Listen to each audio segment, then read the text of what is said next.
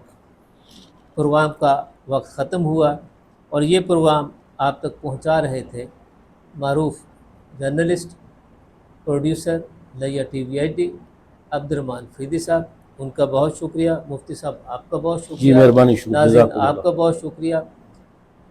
Programme کے اختتام پر اپنے میزبان مقبول الہی کو اس خواہش اور اس دعا کے ساتھ اجازت دیجیے کہ آپ جہاں بھی ہوں اپنے حصے کی شمع روشن رکھیے.